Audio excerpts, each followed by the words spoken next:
Hey guys, welcome to The Last Word, Friday, 1 p.m. Eastern. The weekend is almost upon us. The Father's Day weekend is almost upon us. Today's show is presented by the new Chrisman Marketplace. This is where all y'all can discover solutions to streamline your operations, enhance compliance, boost efficiency. The Chrisman Marketplace connects mortgage professionals with top software and services to optimize borrower experiences, automate underwriting, and simplify document management. Join the marketplace today or search for tech providers at this thing right here. Where is it? There it is. Scan that QR code right there, guys. Scan the QR code. You'll be in the marketplace. Check it out. Hey, FinLocker's in there. We are proud to be part of the marketplace. And I saw all kinds of cool companies and people in there when I was navigating around yesterday. So thank you to the Chrisman Commentary Marketplace for bringing you all today's last word. Courtney, Christy, KP, happy Friday. Happy Friday. Happy Friday, guys. Yeah, unless you're in India or Tehran. Yeah, well, unless you're in India or Tehran. It's Saturday for them anyway, or maybe they're behind. I don't even know the time zones anymore. Yeah, is there a lot going on. And this week has been crazy on all kinds of fronts. But and I don't want to get into politics, KP. I don't want my inbox blowing up today, but how about the cycle of news and how fast it spun over the last 72 hours? That's a lot.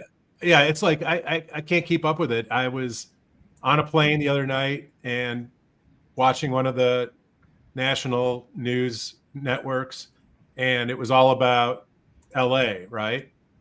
And then I was on a plane the next night, and it was not at all about LA because it was on to the next thing. And last night was all about Israel, Iran. It's just what a news week it has been. It's been a busy week. I just feel like it's appropriate if we're going to lead out with this to say, be careful what you're consuming. Oh, yeah. Pay attention to your minutes, people. I mean, there's plenty of things to do, like make new loans out there and, flip things to the positive, which is the 5 loans that you could get that Rocket and Cooper don't have. There you go, Courtney. And you know what? If you're going to sit and listen to highly opinionated banter, which is what most news is now, I don't care what side of the house you're on, and you're going to put that in, you exchange your own energy with that, according to my rule of being. Just like if you're trolling on the Tic Tacs or whatever it is that you do with your time, just be mindful of that and the impact that has on your body and your mind and your spirit, because you need that spirit to go get those 5 loans. That's all I'm going to say. Courtney, I am right there with you. But if you want to talk about something like good that happened this week, let's do it. Of positive energy. Yeah. The Senate passed the trigger leads bill, right? Like this is big news. And it's really good for the 5 loans that you can go get. Amen. Because when you get them, it's probably going to be a better experience because they're not going to be bombarded with 183 spam marketing calls. And it still protects our servicers. It still protects the original originator. The right things are in that bill. Now we just need to get it, shoved all the way across the finish line. But I like to look at the positive. We have made positive, proactive steps towards better serving our borrowers. Yeah, it's big. And there's a ton of people that, have been pushing on this. And of course, the Mortgage Bankers Association, the BAC, the Broker Action Coalition or Advocacy Coalition, the NAM has been pushing. And so this is truly like one of those, and I know we've talked about this before, but this is like one of those industry-wide initiatives where channels have come together, companies have come together, associations have come together. And yeah, you're right, Christy. It looks like we're there, but getting closer. But we can't just kind of exhale and say it's now going to get done. This is when the next heavy lift needs to happen. So if y'all are out there and you haven't, gone to the back NAM or MBA site and actually corresponded with your representatives, do that, because it makes a difference. It's made a difference so far, and it could help us get that last push over the finish line. Absolutely. How quickly we blew through the Iran strikes by Israel is indicative of how the market reacted. We just blew right through it. We're like, that stuff happens all the time. We're just moving right along, although it could be World War III. But, it was interesting. 2 days ago, the U.S. was clearing out all of their embassies and all their people and encouraging people to get the heck out of the way in case something happens. And then part of the deal, there was 60 days for Iran to come up with a nuclear deal. And on day 61, they were bombed. And so, the market just rolled with it, right? And so I don't know if anyone watches. I'm on West Coast, right? So I actually put in a trade yesterday, made a little money this morning. I was up overnight a lot more. But it's funny, overnight, bond traders sold off equities, right? Institutional firms sold off stocks. The stock market was supposed to open up way down this morning, which was my trade and my bet that I placed. And then it was down less. When the actual market opens for us peasants, when we get to pull out our little phone and trade on like a little app, I use Interactive Broker. All the institutional money had already made their moves, and so it's a rigged game. It's absolutely a rigged game, and he who has the gold makes the rules. And so we thought mortgage-backed securities would catch a bid, treasuries would catch a bid, and that was what was happening overnight. But oil price spiked up, inflation. So then everyone goes back to their inflation corner. And so here we are talking about the trigger legislation because it was a big nothing burger. And that's pretty much how the market feels about it. So unless Iran retaliates and U.S. gets dragged into it, we look at it as that's their problem and they'll work it out. I love the fact that the 46-0 out of the subcommittee was the vote to pass the House legislation. Remember, there's two versions of the trigger lead bill. So the Home Buyers Privacy Protection Act passed out of the House subcommittee, 46-0. So that does show a bipartisan effort. I was in D.C., like you said, BV, Broker Action Coalition. I was on the Hill with them. NBA had their advocacy and action on the Hill the day of all the BAC, Broker Action Coalition meetings. And it takes a lot of, as Pete Mills and Bill Kilmer's team wrote, shoe leather work, stormtrooping around the Hill and talking to, I talked to a Democratic House representative in Virginia that was kind of waffling, right? And so, but it's good to see that this got out of committee and just needs to get into a bill and passed, and then the other side of Congress, Senate has to pass. And we'll have a lot less annoying phone calls on credit triggers, but AI voice bots, they're the next nuisance. You've got, bots after bots after bots that'll be calling 330 million Americans ad nauseum. And so iOS 26, baby, not gonna hurt me. Yeah, I got my own bot that's gonna screen all my calls for me. I think like a bot that screens all my calls, and can it do my laundry? That's Optimus. That's coming in 2027. But Courtney's team is going to win, right? So where agentic AI is going to first win will be within servicers and servicing portfolios. We have a servicing portfolio, not a huge one, mostly Gubby, and so when you have a ongoing business relationship, you can engage with your client with a lot less risk of an opt-in. Is it TCPA and CCPA compliant? Those are national privacy acts, and then a California version, of course, because California always has to outdo everyone, whether it's a riot or a CRA or a CCPA. We always, in California, have to be our own nation, I guess.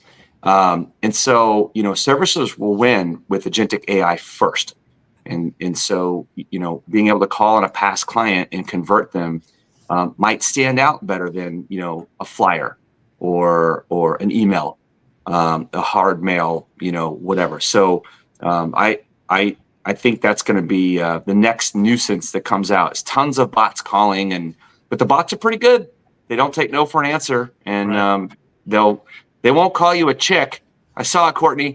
I saw you do it. I thought that was girl-esque, but anyway, I think Courtney's team and them, they're going to win. Servicers are going to win first, and then they'll make its way into the origination channel later this year. And I think when Kevin's saying that, he means our direct-to-consumer channels, not actually the servicers. The servicers always get the, can I say shit on this program? Shit end of the stick. We're talking about bombing things, so I can say shit, right? Yeah. And Robbie's going to text you. He just said language. Oh no, that was to KP. But I think that, context, fellas, right? But I think that, yes, until, right, people get desensitized to it. Yeah. And I think that will happen. I think that at the end of the day, heart wins. I am the woo-woo princess of today's programming, apparently. I think that people, just like I know not to answer certain versions of unlisted phone calls during political cycles and, things like that. I think that, we're really going to have to take either telephony to a new place to get these people to actually talk to us, because, the most distracted generation is coming up and through, and they're definitely not going to want to talk on the phone with us. But we'll see there. The thing that I'm most curious about the trigger lead approvals and at the strength that it came through is I wonder, just at a very human level, each of the people that made a vote toward passing this legislation has been on just the receiving end of the baloniousness of just getting, I wonder if they even understand kind of like the broader issues in the market and, people wanting to retain, thank you, Paul, the people wanting to retain their portfolios and fairness and all of this other stuff. Because I remember when I started in this industry, I was down in Wayne County, Michigan, at the Wayne County Courthouse. This is 313 Detroit, people. And it was my job to defend large financial institutions against foreclosure avoidance, right? And the first thing I did every time I went into the courtroom is explained what a mortgage was and what a note was to a judge. Right. And then when I explained how much money the consumer had not paid on their house and related it to the judge immediately would side on behalf of the bank, right? And so I just kind of think it's this, I think it's funny. It's good political theater. I'm glad that there's support for it. I think that it's a good thing overall. But I question and wonder the motives behind it. And I will not say any more four-letter words today. Well, like anything, at the end of the day, follow the money. So we'll see where the smart money goes as it relates to this particular legislation. But one of the not tricks but tactics that the associations that would go on the Hill, KP, you probably saw this happen, was they would, in the office with, whether it was a representative of the legislator or the legislator themselves, one of our cohorts would say, let's see what happens. And they literally would, go on to somebody's point of sale and do an application and order credit and, do the 30, 29, the countdown, and then boom, here they come. Just floods of calls and texts. And, so I think a couple of those happening to, the legislators themselves was a little bit of an eye-opening thing. Because, early on, one could argue that there was a benefit for this data and this process so that, consumers could potentially get other offers and consider offers. But I think once you get past 25 offers, it turns from a benefit to just a plain out, annoyance. So, and we got there fast. There's also the potential of scams. And you think about the number of people that are trying to come after you. I mean, The other morning I got 17 attempts of somebody trying to change my password on Facebook at 3 a.m. And, so an extra hour up earlier, but dealing with all of that and changing my passwords and unlinking things from my Facebook. And, because back in the day, it was such a great thing to log into everything with Facebook and you didn't have to create a new password. And now you can see where that that goes, how many consumers are actually getting a benefit, even if it was limited to 2 or 3? Because they're not going to answer the phone. They're going to think it's a scam. They're worried about it. They've heard about somebody who's been duped. This is their biggest transaction with all their personal information.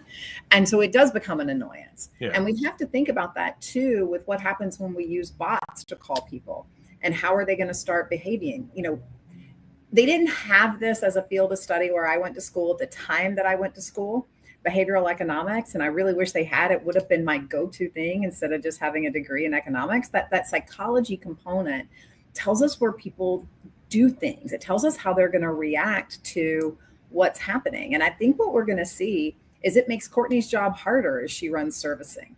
That initially there's going to be this uptick, and then people's behavior will change because they're not excited about talking to a bot. I can get excited about talking to a bot when I call into somewhere. I am not super excited about maybe having a bot call me unless it's something that I reached out to them for. You know, I love it when I call an airline and they say the call wait time is, 19 minutes. And you're like, holy cow. I mean, I think usually it's probably more like 3 hours because you're only calling when something horrible happens. And if they could have a bot serve me and take care of my need when I called in, or that person could call me back, fantastic, right? That's where we end up with something that's good. So we need to think about how we're implementing this technology and how we are going to guide people's behaviors because of how annoyed they're going to be with us. Yeah, that's one perspective, right? So, you're not everybody, just so you know. And so I if we're looking for universal truths, yeah, I agree. If you're reaching out to customer service and you want to be served the most efficient manner possible, you would love it. I have my first property I bought in 2001 in Austin. I still have it. I owe about 32 grand left on it. I bought it for 110.5. Wells was a servicer up until 2 years ago, and then Mr. Cooper bought it. 4.875% fixed rate. Just a few years left on the deal. I don't know what happened. I think I switched checking accounts or something, and I called in and I talked to a bot, and I gave it all my information to change my ACH account. And it was super convenient and quick, and I loved it. And so when I want to distinguish the difference between like servicer and consumer direct, right? So retention teams are, I would say consumers generally look at that as, it's customer service for me with my servicer. And so if I got a phone call and it said, CMG, which is clearly on all my statements, I might be willing to pick that up, CMG offer or CMG servicing department or whatever it is.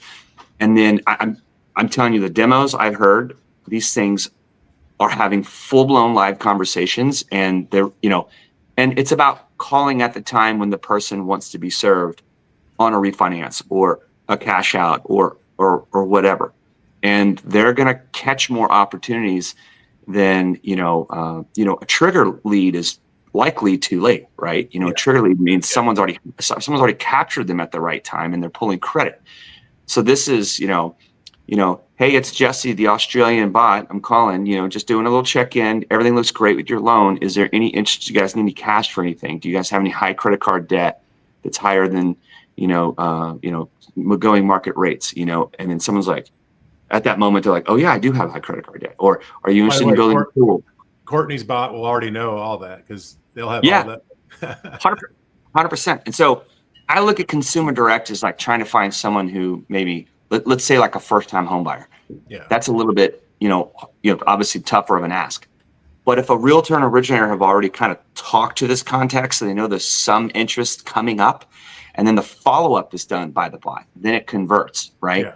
And so I will say the younger generation, they don't want to pick up the phone, but if the conversation is introduced by a text, hey, do you want someone to call you real quick about so-and-so? If you've got a proper opt-in, if you are TCPA and CCPA compliant, you just catch them at the right time because you're pinging on them, maybe in a more effective manner. I agree. It could be, like I said, to start off this whole line of conversation, it could be the next nuisance and just the next trigger lead, right? Except that it's not based on a credit trigger. It's maybe based on life event data or, hey, you know what? We just noticed you have a ton of equity in your home. Hey, did you know rates are coming down? Did you know there's this new program? Did you know, there's just always something to talk about, which is the whole point of what originators and realtors do. And if you have a bot that's relentless, that never sleeps, that's unbiased, that makes no phone calls and doesn't talk back and doesn't take no for an answer, I think they're going to convert more. And the data has been showing that. And so, yeah, maybe, boomers don't like it, or maybe they do, I heard it talk to some old lady, out in Palm Desert. And she's like, yeah, you guys call me all the time. And then the bot's like, yeah, but if you just give me some information, I can get you ready to go, that next level. And the lady's like, okay, fine. And we were all in the room like, oh my God, like it just rolled right over this old lady and talked over her, by the way, which was female to be female. So I guess it's okay, and so, we were like blown away because 995 times out of 1,000, any originator would be like, yeah, okay, no problem, ma'am. Okay, sorry to bother you. Okay, no problem. We'll call you back later. Never call back, never do the deal, never get the deal. It's gone forever, done. Right. And so I do think it's meaningful if done right. I think it'll get bastardized initially. But over the years to come, when there's some lawsuits and people getting sued for not doing it the right way and not having proper opt-ins, I think ultimately it'll be a very, very powerful piece of tech. No question. So event-wise, there was a bunch of stuff this week, which is kind of weird. As I looked at it, I'm like, isn't this summer? I mean, summer's kind of officially here. I know the calendar doesn't say that, but by most people's calendar, post-Memorial is the summer. So there was, I don't know, at least 4 events that I'm aware of, because KP, you were at an event in LA. I started the week in Boston at the MISMO Spring Summit, did a day and a half with those folks. They hosted a workshop on open banking, which was fascinating. I don't think a lot of people think about like the concept of open banking in our industry. Open banking is a thing in other countries, like real open banking where consumers actually can control who from their phone, who can have access to certain of their data. So that was a super interesting workshop. It was a full room, 3 hours of full engagement.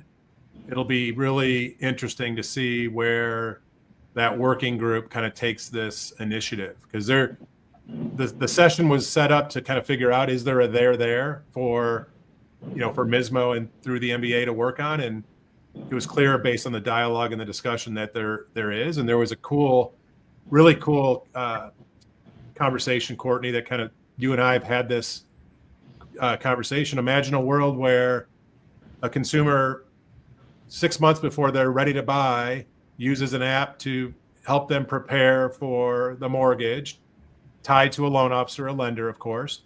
And through that process, they're leveraging their own data, whether it's banking data, credit data, income and employment data, so direct source data, that's helping them get ready and then get approved and then actually facilitate closing.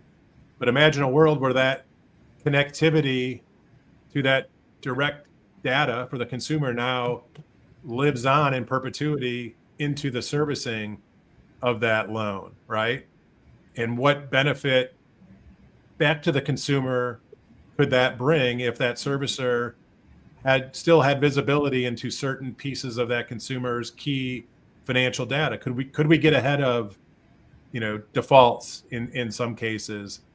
KP, to your point, based on that data, we could get ahead of better financial products for that consumer based on what we know. So it was pretty cool to kind of hear the conversation start with the early part of the funnel and actually in the room go all the way through servicing. So that was cool. And then I went from there to Florida for the Florida Mortgage Bankers annual conference. And they combined kind of a production and secondary event. So they had 2 tracks. They had a track for production and a track for secondary. I spoke in the production track and stayed mostly in that side.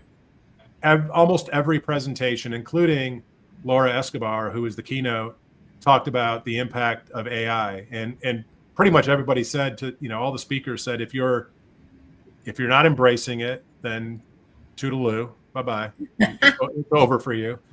And this was down to the individual loan officers, right? We're telling loan officers, you need to embrace AI to some level. And so two cool events, two totally different populations of people. You know, event one, a lot of propeller hats in the room, and then the production people in the second meeting. I think Jordan has a great comment here talking about, just what happens and the ability to hit. I know it's kind of a long comment, and no, not late again. You were getting your thoughts in process and in place and making them sound coherent. It's just a great acknowledgement of where we are. And sometimes, tie this back to the actual business. We always talk about following the money. And in this case, if we can do a better job of collections, that actually impacts the cost of money, right? So when you think about the cost of money, you think about your hurdle rate, if you will. Even if you're not putting stuff on your port, somebody has to put that money out, and they're thinking about the hurdle rate, right? So your hurdle rate is your cost of funds plus your loan losses, plus the minimum cost to originate, plus a minimum profitability, depending on how you want to calculate that. So when when you have that hurdle rate, if you can reduce the cost of loan losses and increase your collections, that's actually going to have a positive impact to interest rates on any type of loan that you have. And so how we do employ AI and how we do make that connection with consumers to help give them that next product, to help reduce their overall debt and their debt burden so that everything is more affordable, how we help them with paying us if we're the mortgage holder, whatever that looks like, that impacts where interest rates are going to be. That impacts housing affordability, and it impacts the originator's ability to do their job. So this is all interconnected. The money is there. The investment and the ROI need to be there too. I mean, Courtney, what would your world have looked like if you had these type of tools when the pandemic hit? Like, come on.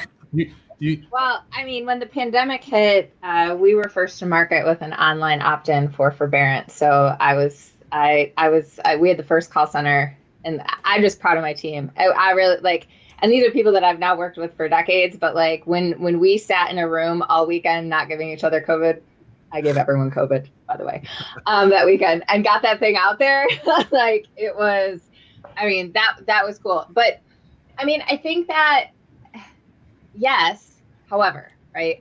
I'm the less I'm not a salesperson. I'm an ops person. I always have been, and nobody stays in mortgage servicing for as long as I have, unless you're motivated by keeping people in their homes and making sure that they understand it. I'm also poorer than everyone on this call for anybody who's interested in being motivated by matters of the heart. Just be prepared for that piece of it. And I would say this, at the end of the day, you have to look at actual impact of the thing versus the investment. And I will tell you, these technology companies with these tools are very, very, very expensive, and servicing margins are very, very, very low. And so you have to be able to show there's meat with the potatoes, because potatoes are very cheap. Steak is very expensive, and servicers can't afford steak. And so, I see more tech and more people that want to pitch things in servicing, and I go immediately to how much and what's the bang for my buck? Because in a demo, to Kevin's point, everything's amazing, right? But when you talk about not only cost of the tech, but cost of deployment of the tech, and then prioritization of that within an organization that needs to be nimble, that's a huge piece of it, right? Secondarily, anytime that we can get a consumer to digitally give us bits of information where we can check the boxes from a requirements perspective. For COVID, the example that you had, Brian, it was just, are you impacted by COVID-19? It wasn't, do you have it? Was it your job? Was it whatever? It was just, are you impacted? And so that would have been a perfect use case if you had the tool deployed and you were talking about low code, no code programming of the thing to get it out into the populace. Even better if it's multiple languages. Yeah. Because you're trying to confirm, same thing, natural disasters, right? Natural disasters are always a big event from a servicing perspective. They blow call centers out of the water because everybody wants to know what's available to them. California wildfire, same thing, right? When it's discrete and it's concrete, I think it's really, really good. However, you have to be able to test it. And that would be the last piece of it, right? So it's cost of deployment, cost of ongoing usage, and then cost of keeping the human in the loop, the quality control component of it, and whether or not it's good, and the documentation of that, right? So the biggest thing where tech people run into brick walls is that there's a lot of really nice technology nerds who can do business requirements and deploy technology and all this other stuff. They suck at writing down what they did, why they did it, and how they tested it. And that's why there has been before right now all of this criticism with regard to technology, because if you don't write down what you did and why you did it, when you get audited, it is very, very hard to look at you kindly if there was a disparate impact for what you did, right? And all of these things are things that you have to think about when you're innovating, particularly in highly regulated environments. Mortgage, insurance, healthcare, like these are the ones where less sophisticated people are taken advantage of, not always intentionally, by moments like this, right?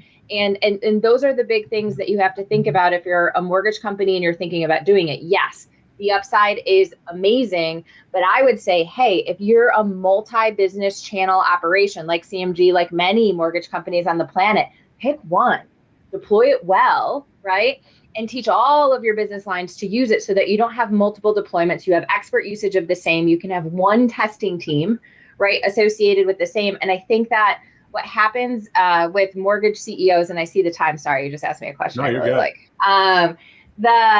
If you talk to mortgage CEOs, no offense to any mortgage CEOs or C-suite folks on the call, it's always what's your AI strategy and show me the shiny pennies. And CEOs, God love you, none of you know what it actually takes to deploy these things and keep them safe. And so make sure you have your operator in the room when you're doing these tech demos, and make sure you ask those 2 money questions up front, because you'll see very quickly your margin goes even on the sales side. I'll try and bring us home, Brian, and let you get last word. Good analogy on the meat potatoes. Cattle future prices are soaring. It was one of the only components of the CPI that went up. Inflation is down and falling like a rock. There's been absolutely zero effect so far of tariffs. Doesn't mean there won't be, but there's been literally nothing. Apparel went down, all the cheap crap from China. New car prices down. Thought those were supposed to be expensive. There is basically housing is the driver of inflation, and we all know what's going on with home price appreciation. I love that you went to the MISMO Summit. I was on a 3-hour call there. You guys, if you know, I'm on the board, and it's like a mortgage information data standard. And to Courtney's point, a lot of these tech companies, let them foot the bill, let them figure it out. You know, we're in the .com era right now. Pets.com, thisguy.com, thatgirl.com, thatlady.com, thischick.com, whatever. And a lot of them are going to fail. And so let them bear all that cost. And then, like Courtney said, it's up to us as business operators to pick winners and then get ROI. And so we're not building our own voice AI bot. We could. Found some good tech out there, but I'd rather someone else do it, you know, on their dime. And so then you deploy it. And so I think, you know, Courtney's got it head on with any tech partner, right? So if you scan the QR code and you check out the marketplace, you can see a lot of companies that have been building great technology that you can partner with. And you got to pick a winner, pick one that you're going to try and move forward and prove it out and make it work and execute. Love it. Krista, you're going to miss us. We're going to miss you next week. I'm going to miss you next week. I know. This conversation was good. I loved it. I wish we could go for another half hour, but we're up against All My Children. They're the next story on. So I thought it was Guiding Light. Whatever. They're all the same. They're all the same. Happy Father's Day, guys. Hey. Yeah. Happy Father's Day to all the pappies out there. Guys, have a great rest of your day. Have a great weekend. Thanks for tuning in. Come back again next Friday. We'll see you here on The Last Word. Peace, y'all. Bye, guys.